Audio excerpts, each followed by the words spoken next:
కానీ కార్లో కానీ ఎక్కడికైనా ప్రయాణం చేస్తున్నప్పుడు మంచి మ్యూజిక్, అది లోకానుసారమైన పాట దేవుడి పాట వచ్చినప్పుడు మనం ఏం చేస్తాం? దర్వేస్తూ ఉంటాం కదా, దర్వేస్తూ ఉంటాం. అవునా కదా చెప్పండి. కాళ్ళ మీద ఎక్కడో చోట ఉంటే మీరు దర్వేస్తూ ఉంటాం. దేవుడు కూడా అంటే వీళ్ళ మాటలకు భయం మర్చిపోయి కాళ్ళ మీద దర్వేస్తే భూకంపం వచ్చింది అంటే అదేంటి? నువ్వు సంతోషంగా పాటలు పాడితే దేవుళ్ళు సంతోషిస్తూ నేర్చుకుంటే ఏమవుతుంది తెలుసా? దేవుడు పరలోకాన్ని తెలుస్తాడు, నీ ప్రశ్న ఏంటంటే నీ ప్రార్థనకు జవాబు ఇస్తాడు. అందుకని మనం సంతోషంగా. అయితే వారితో మాట్లాడుతూ కొంతమంది ఏం చేస్తారంటే పౌలుకి స్వార్థ పనిలో సహకారులుగా ఉన్నారు. దేవుని యొక్క వాళ్ళలో స్త్రీలు ఉన్నారు, పురుషులు ఉన్నారు. అయితే ఇక్కడ పౌలు ఒక మాట ఏమన్నాడు తెలుసా? ఆ సహకారుల పేర్లు జీవ గ్రంథమందు వ్రాయబడి ఉన్నవి. ఎంత గొప్ప ఆశీర్వాదం చెప్పండి.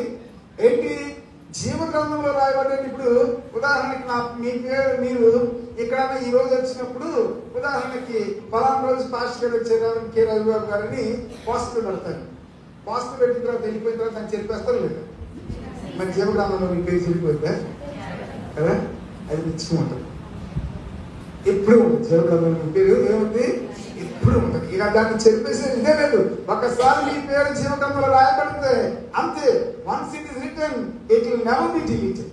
ఎప్పుడు నిత్యము రాయబడి. అందుకని ఇక్కడ మన పేర్లు జీవగ్రంథంలో రాయబడ్డవి. వాటిని సుస్థిరపరచుకోవాలని మనం ఏం చేయాలంటే సేవకి సహకరించాలి, సేవకుడికి సహకరించాలి, దేవుని యొక్క పనులు సహకరించాలి కదా. ఇద్దరు ముగ్గురు గురించి చెప్పి నేను ముగిస్తాను. చూడండి, సంఖ్యాకాండానికి రండి ఒకసారి. నిర్గమకాండం, సంఖ్యాకాండం కాదు, నిర్గమకాండానికి రండి. నిర్గమకాండం 33వ అధ్యాయం. నిర్గమకాండము ఇది నా బైబిల్ కాదు, అందుకని కొంచెం నాకు కన్ఫ్యూజ్గా ఉంది.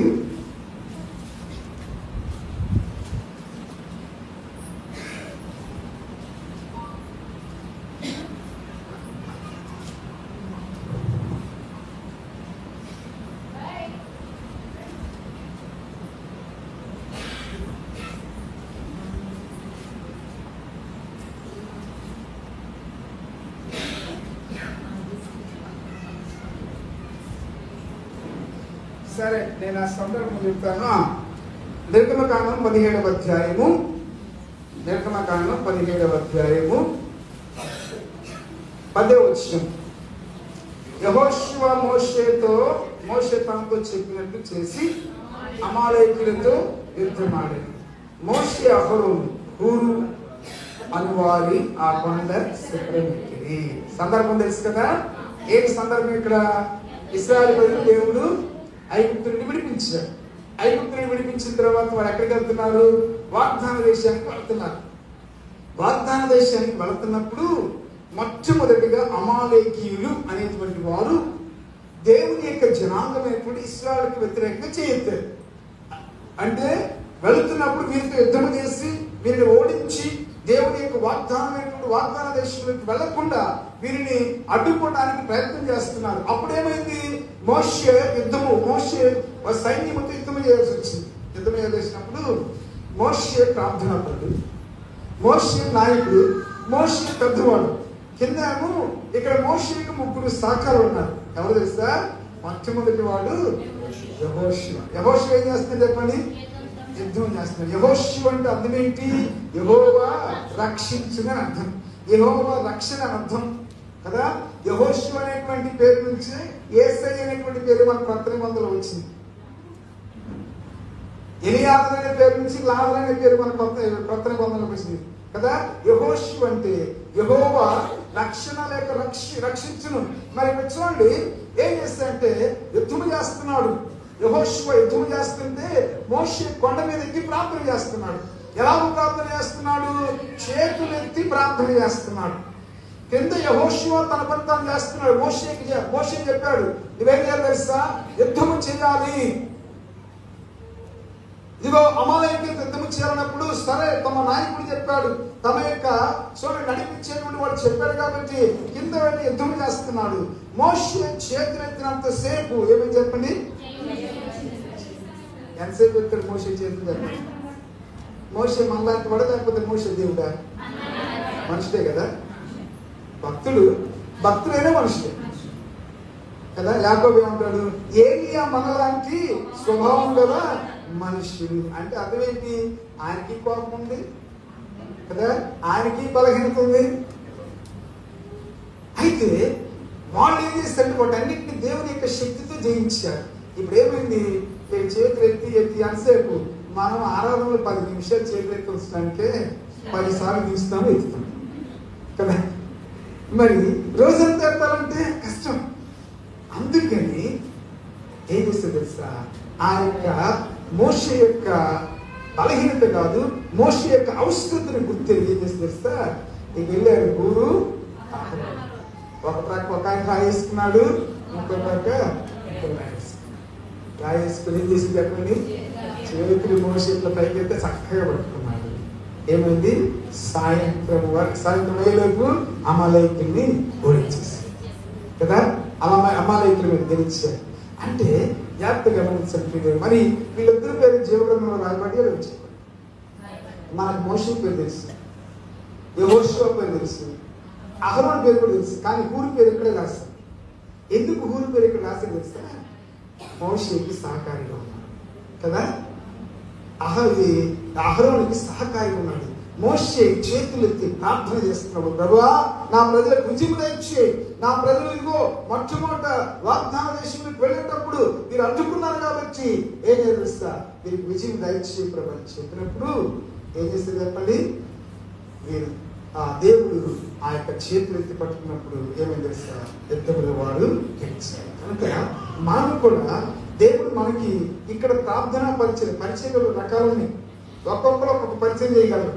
అందరూ అన్ని చేయలేరు, అందరూ ప్రార్థనా పరులు కాదు. వీరిద్దరు కూడా ప్రార్థనా పరిచయంలో సహకరించారు. మీలో ఎవరైతే ప్రార్థన చేయగలరో వారు ప్రార్థన చేస్తూ సహకరించాలి. దేవుడు మనకి వెవ్వేరు వరాలు ఇచ్చాడు. ఆ వరాలను బట్టి ఏం చేయాలి తెలుసా, దేవుని మనం మహింపరచవలసిన వారమైనాము. అలాగ చేసినప్పుడు ఏమో తెలుసా, దేవుడు వారికి విజయం ఇచ్చినట్లు దేవుని యొక్క వాక్యంలో కదా. ఆ సహకారి పేరు జీవగ్రంథమందు. కనుక ఒకవేళ దేవుడు నీకు ప్రార్థన తలంపిస్తే ప్రార్థించండి. ఒకసారి ఇక్కడ కోదాడపట్నంలోనే ఎక్కడో మేము మీటింగ్స్ కోసం 2004లో మీటింగ్స్కి వచ్చాం. అప్పుడు ఒక ఆయన అమెరికా దేశం నుంచి ఒక ఆయన వచ్చాడు. ఆయనతో కూడా ఒక టీం వచ్చింది. ఆ టీంలో మరి ఆయన రాత్రి ముఖ్యంగా దేవుని యొక్క వాక్యము ముఖ్య సేవకులు పంచుకునేవాడు. తర్వాత కొంతమంది పగలిట్ల సెమినార్ పెట్టినప్పుడు సేవకులకి దాంట్లో 2-3 సేవకులు వాక్యం చెప్పేవాడు. అయితే వాళ్ళు ఒక ఆయన ఉన్నాడు, ఆయన మీద ఎందుకు నా దృష్టి పడ్డది. ఆయన రాత్రి ఏం చేస్తాడంటే ఈ సేవకుడు ముఖ్య సేవకుడు ప్రార్థన చేసి వాక్యం చెప్పి ఎవరైతే యేసుక్రీస్తుని ప్రభువు రక్షకుడిగా అంగీకరించాలని కోరుకుంటున్నారో వారు ముందుకు రండి అని చెప్పినప్పుడు ముందుకు వచ్చిన తర్వాత ఆ యొక్క అమెరికా దేశం నుంచి వచ్చినటువంటి ముఖ్య సేవకులకు వచ్చిన బృందం అంతా వారందరి దగ్గరికి ప్రార్థన చేస్తారు. వాళ్ళు ఒక ఆయన ఉన్నాడు, ఆయన భార్య అద్భుతంగా ప్రార్థన చేస్తున్నాడు, కన్నీటితో ప్రార్థన చేస్తున్నాడు, విజ్ఞాపన ప్రార్థన చేస్తున్నాడు. నాకు అప్పుడు అర్థమైపోయింది వీళ్ళ పరిచర్య, వీరికి దేవుడు ఇచ్చిన తలంపు ఏంటంటే విజ్ఞాపన ప్రార్థన. సరే, ఆయనకి మనసులో ఏం చేశారంటే పాస్టర్ సెమినార్లో వాక్యం చెప్పడానికి అవకాశం ఇచ్చారు. ఆయనకి నేను తెలుగులో తర్జుమా చేస్తున్నా. ప్రార్థనా పరిచయంలో మాత్రం చాలా బలంగా వాడబడ్డాడు, కానీ వాక్యం చెప్పే ఆయనకు వచ్చేటప్పుడు కష్టపడ్డాడు. ఆయన ఒక మాట చెప్తే నేను చెప్పేస్తున్నాను, మళ్ళీ దాన్ని చెప్పడానికి చాలా కష్టపడతాడు. అంటే అదేంటి, ఆయన పరిచయం ఏంటి, ఆయన దేవుడి ఇచ్చిన తలంత ఏంటి, విజ్ఞాపన చేయొచ్చు, ప్రార్థన చేయొచ్చు. అలాగే దేవుడు నీకు ఎలాంటి తలాంతు ఇస్తే ఆ తలాంతుతో దేవుని యొక్క పరిచయంలో దేవుని యొక్క పనిలో నువ్వు సహకారిగా ఉన్నప్పుడు ఏమవుతుంది తెలుసా, నీ పేరు కూడా ఇక్కడ ప్రత్యేకంగా ఒక్కళ్ళ పేరు రాయబడింది. ఆయన పేరు తెలుసా, పూర్ణ. మీరు అనుకోవచ్చు పాస్టర్ గారి పేరు ఉంటుంది జీవగ్రంథంలో, పాస్టర్ గారి పేరు ఉంటుంది, నా పేరు ఉంటుందా, నేను ఎవరికి కనపడ కదా. నువ్వు కనపడకపోయి నువ్వు పరిచయం చేస్తే అక్కడ రాస్తా. ఇక్కడ నువ్వు కనపడకపోవచ్చు, స్టేజ్ మీద నువ్వు కనపడకపోవచ్చు. ఇందాక వర్షిప్ నడిపించినప్పుడు పేరేంటి, శ్రీకాంత్ చక్కగా నడిపించాడు. మీరేమనుకుంటారు, పాస్టర్ గారు శ్రీకాంతం స్టేజ్ మీద ఉన్నారు కాబట్టి వాళ్ళ పేర్లే ఉంటాయేమని మీరు అనుకోవచ్చు. కానీ తెలియకుండా ఎవరైనా వచ్చి చాపలు వేసారు అనుకోండి, మీరేంటి, మీరు సహకారంలో కదా, మీ పరిచయంగా వీళ్ళు చూసిన కూడా దేవుడు చూసి అక్కడ నీ పేరు రాస్తారు. హల్లెలూయా. కనుక మన వంతు సహకారం మనము అందించాలి. అందరూ స్టేజ్ మీదకి వచ్చి అందరూ పాటలు పాడలేరు, అందరూ వాక్యం చెప్పలేరు, రైట్, అందరూ శుభాలు అందించలేరు. కానీ దేవుడు నీకేమైతే పరిచయం అప్పగించాడో, నీవు దేన్నైతే చేయగలవో ఆ పని చేసినప్పుడు నిశ్చయముగా నీవు దేవుని యొక్క పనులు సహకారిగా ఉంటావు. తద్వారా నీ పేరు హల్లెలూయా హల్లెలూయా. అది ఒకటి. తర్వాత మనం దేవుని యొక్క వాక్యములోకి మనం త్వరగా ముందుకు వెళదాము. క్రొత్త నిబంధనలోకి వస్తాం. క్రొత్త నిబంధనలోకి వచ్చినట్లయితే చూడండి, క్రొత్త నిబంధనలో యేసయ్య కూడా సహకారులు ఉన్నారు. యేసయ్యకి సహకారాలు అవసరమా చెప్పండి? యేసయ్యకి సహకారాలు అవసరమా అంటే ఎందుకు అవసరం తెలుసా? యేసయ్య శరీరధారిగా ఉన్నాడు, ఆయన మనుషులు ఉంది, దేవుడే, అయితే శరీరధారిగా ఉన్నాడు. ఏమైంది చూడండి, ఇక్కడ యేసయ్యకి 3 సహకారాలు. యేసయ్యకి మొత్తం అంతమంది 12 మంది సహకారాలు కదా. 12 మందిలో 3 యేసయ్యకి చాలా దగ్గరగా ఉన్నారు. ఎవరన్నా చెప్పండి? పేతురు, యాకోబు కదా. వీళ్ళని ఒకసారి ఎక్కడ తీసుకెళ్ళింటే సహకారం కోసమని గెలిచిన వనాన్ని తీసుకెళ్ళి, వీళ్ళు సహకారం ఇచ్చే బదులు సహకరించే అధికారుల పేర్లు రాబట్టి, కానీ ఇక నైట్ కాబట్టి వాళ్ళు నిద్రపోయారు. అంటే రెండవదిగా ఇక్కడ చూడండి, యేసయ్యకి కేవలం మీరు మాత్రమే కాదు, ముఖ్యంగా మీరు గమనించినట్లయితే పేతురు, యోహాను, యాకోబు ముందుగానే చనిపోయాడు. ఇక్కడ కాకపోయినా కానీ పేతురును దేవుడు ఎందుకు వాడుకున్నాడంటే అన్యులకు యూదులకు దేవుని యొక్క రాజ్యపు తాళపు చెవులు తెరవడానికి దేవుడు వాడుకున్నాడు కదా. మరి పేతురు ద్వారానే యూదులకు సువార్త వెళ్ళింది. ఎప్పుడు ఆయన పెంతెకోస్తు దినమున లేచి నిలబడి వాక్యం బోధించినప్పుడు ఎంతమంది రక్షించబడ్డారు అంటే అర్థం ఏంటి? అందరూ రక్షించబడ్డ వారందరూ ఎవరు చెప్పండి? యూదులే కదా, అందరూ యూదులే. అలా దేవుని యొక్క రాజ్య సువార్త సంఘము ప్రారంభించబడింది. సరే, అదైపోయింది. అదైపోయిన తర్వాత ఏమైంది? అదైపోయిన తర్వాత అపోస్తలుల కార్యక్రమంలోకి వచ్చేలోపు 9వ అధ్యాయం వరకు రక్షించబడ్డ వారందరూ యూదులే. కానీ 10వ అధ్యాయంలోకి వచ్చేలోపు ఒక ఆయన ఉన్నాడు. ఎవరు తెలుసైనా? కొన్ని ఈయన మొట్టమొదటి అన్య క్రైస్తవుడు, అన్య జనాల నుంచి రక్షించబడేటువంటి మొట్టమొదటి క్రైస్తవుడు అంటే కొన్ని. ఈయన చాలా భయభక్తులు గలవాడు, ధర్మకార్యాలు చేసేవాడంట. మరి ఆయనకి సువార్త ఎలా వెళ్ళింది? పేతురు ద్వారా వెళ్ళింది.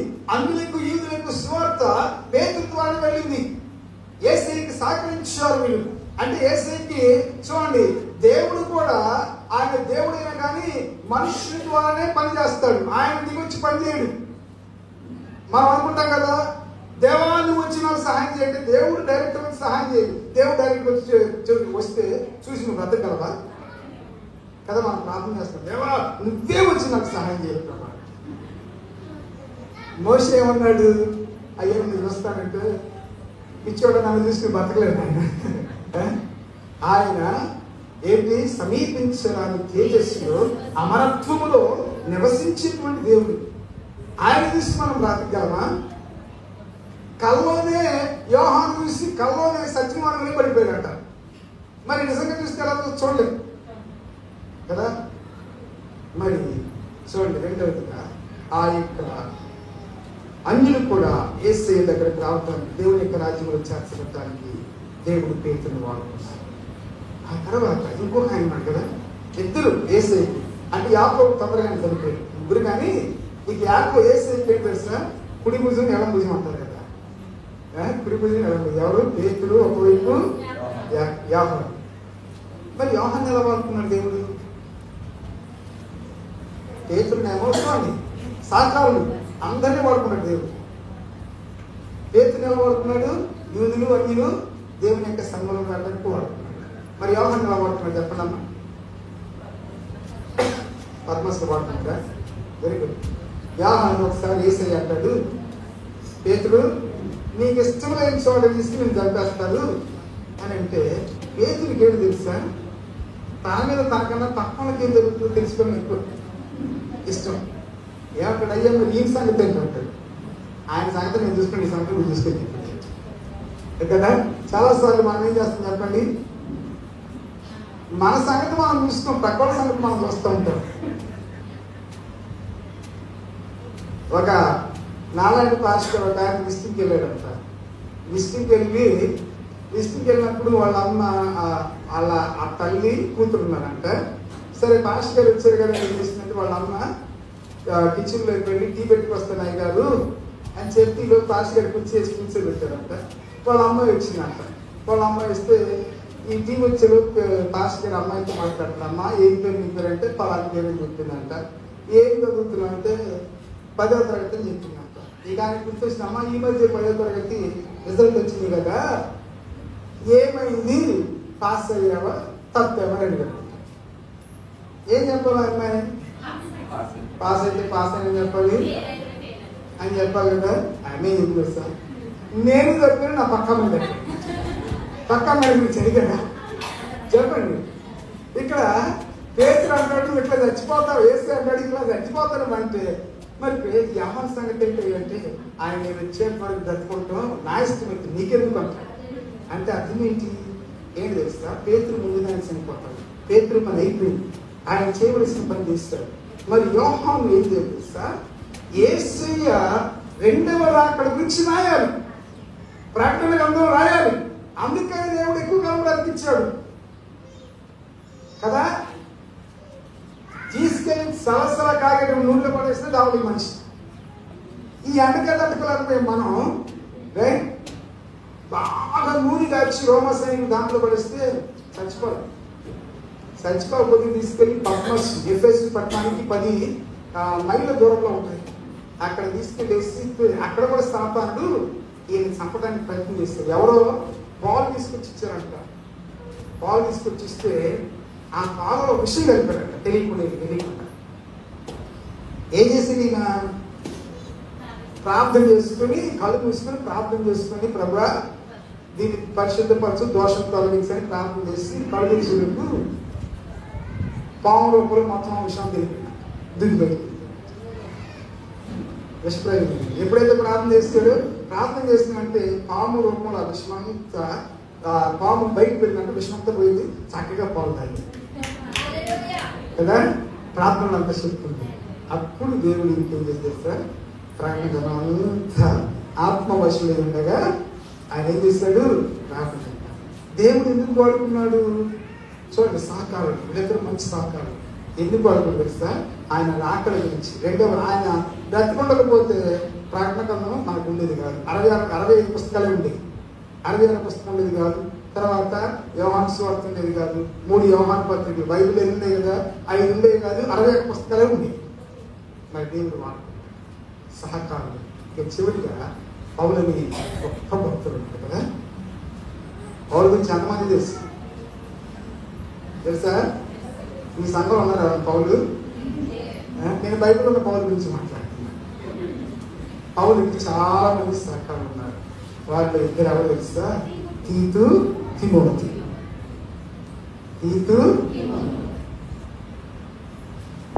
వీళ్ళిద్దరిని ఎక్కడ పంపాడు, వీళ్ళిద్దరు సహకారులు, వీళ్ళిద్దరు పేర్లు పని. తిమోతి గురించి చాలా మంది తెలుసు, తీతు గురించి తెలియదు.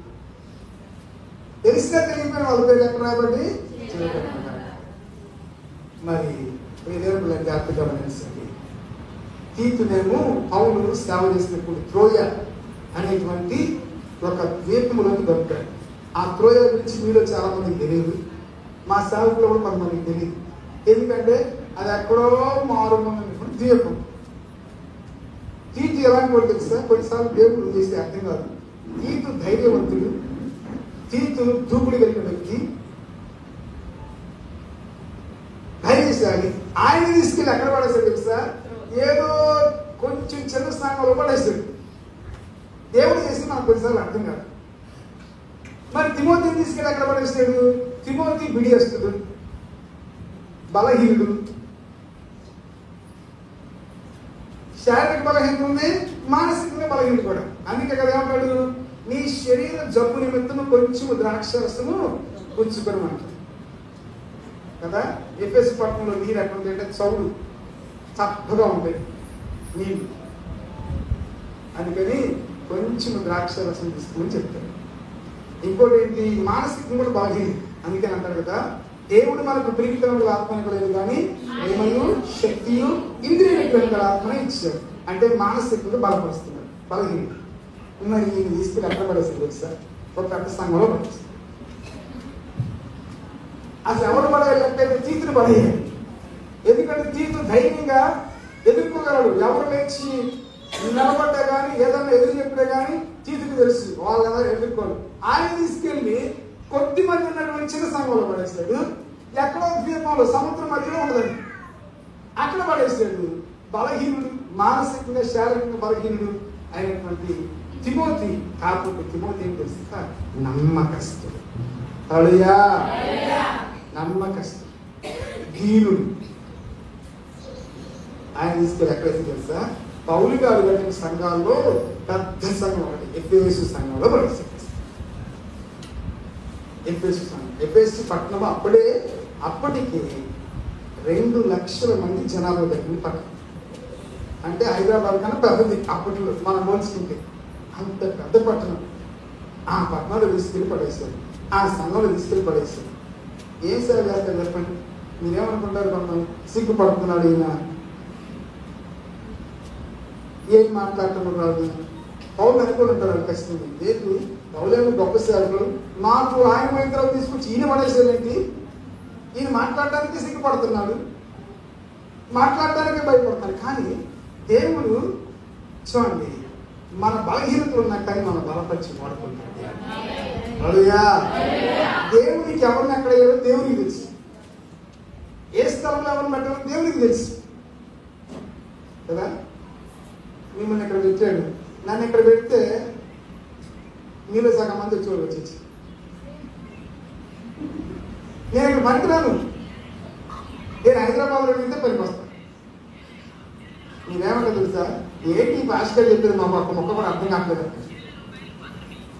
కొన్నిసార్లు ఎవరిని ఎక్కడ పెట్టాలో దేవుడికి తెలుసు.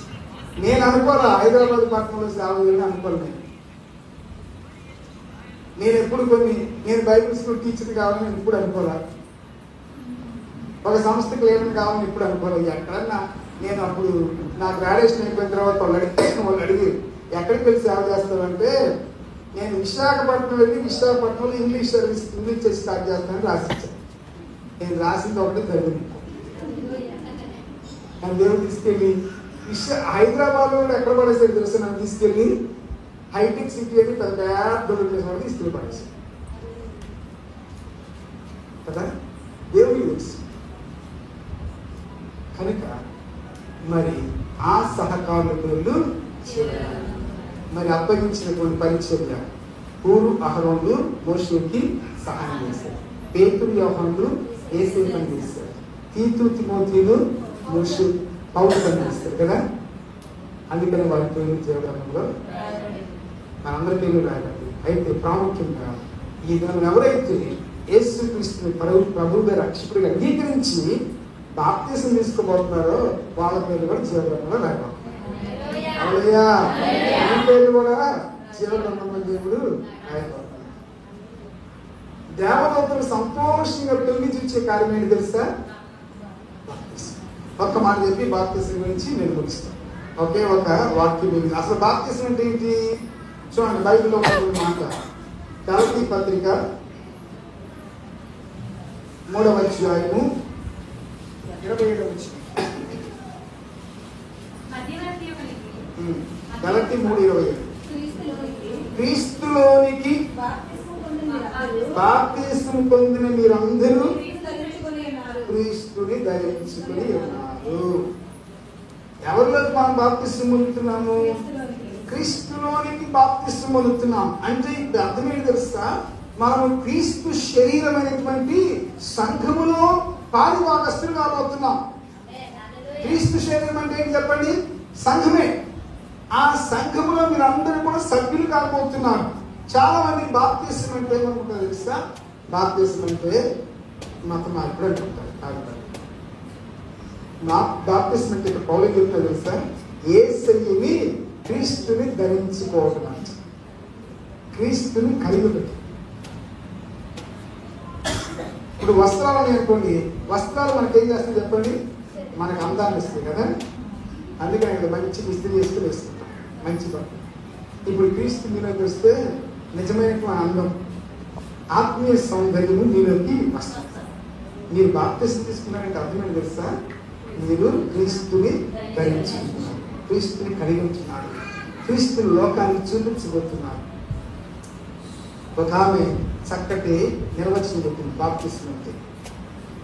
Baptism is an outward expression of an inward change. అంటే బాప్తిసం అంటే మన అంతరంగంలో జరిగిన మార్పుని బహిరంగంగా లోకానికి తెలియచేయటము. ఈ బాప్తిసము అనేది ఏం తెలిసి మొట్టమొదటిగా దేవుడు ఇచ్చినటువంటి ఆజ్ఞకి మీరు లోబడుతున్నాడు. బాప్తిసానికి ఉండవలసిన ఏం తెలుస్తా? యేసుక్రీస్తునందలి విశ్వాసం. బాప్తిసానికి ఉండవలసిన ఇంకోటి ఏంటంటే మీ పాపాలు మీరు పొందుకోవాలి, నార్మల్స్. తర్వాత బాప్తిసం అంటే అర్థం ఏంటంటే మీరు పాత జీవితాన్ని సమాధి చేసి కొత్త జీవితాన్ని, అంటే బాప్తిసం అంటే ఇంకో అర్థం చేస్తా? యేసయ్యతో పాటు మీరు చనిపోయి అక్కడ మళ్ళీ తిరిగి ఇస్తారు, నూతనమైన వ్యక్తిగా తిరిగి ఇస్తారు. అందుకని పౌలు ఏమంటే తెలుస్తా? ఇదిగో ఎవరైనా క్రీస్తునందున కదా వారు నూతన సృష్టి, పాత్రలు గతించును. కనుక ఏమన్నది? వారి పేరు జీవ గ్రంథంలో, ఎవరి పేరు? సాకార పేరు. అదే ఈ దిన యేసుక్రీస్తుని రక్షకుడిగా అంగీకరించి నీటి బాప్తిసం పొందుతున్న నీ పేరు ఇప్పుడు ఎక్కడ రాబోతున్నాయి? ఈ పుస్తకాల్లో నీ పేరు ఉన్న లేకపోతే పక్కన యేసయ్య ఏం చేస్తాడు? పరలోకానికి వెళ్ళిన తర్వాత ఒక పుస్తకం తెలుస్తాడు కదా, ఆ పుస్తకంలో ఉండాలంటే బాప్తిసంలోకి ఇప్పుడు మీ పేరు రాయబడుతుంది.